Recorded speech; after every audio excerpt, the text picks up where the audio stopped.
Billericay's flamboyant MP was clearly emotional as she left the High Court with her husband and supporters. At the end of the 13-day hearing, the jury awarded her £150,000 damages against millionaire businessman Anthony Mudd. I'm enormously relieved that it's all over, of course. And we can get back to doing my basic job as a constituency member of Parliament, which is all I've ever wanted to do. Mrs. Gorman sued the 61-year-old accountant after he issued a mock press release which accused her of putting personal vanity before Conservative Party interests. The jury learned it was the culmination of a row between the two. It began when the MP refused to sponsor dinners at the House of Commons for the Billericay Conservative Businessmen's Association run by Mr. Mudd.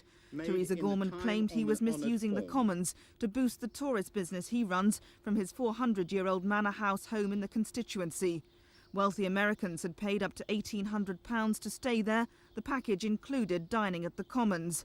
After the announcement, Mr. Mudd was unrepentant and is considering an appeal. I wrote what I believed to be true. Needless to say, I still believe it to be true.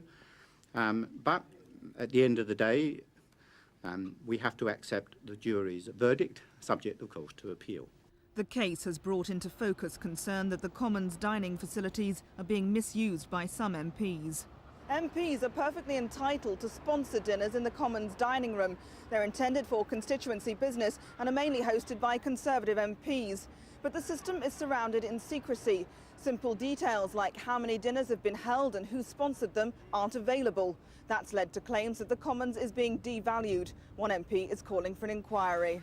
And I just want members to know that there are clear rules and those rules shouldn't be abused. It's obvious that they are being abused at the moment. Facilities are being used in a fashion for which they were not originally designed.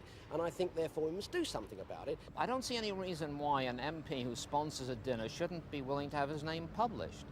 Because if he's not willing to have his name published as the sponsor of a meeting by, let's say, the executive of his local association, then there may be something fishy about it.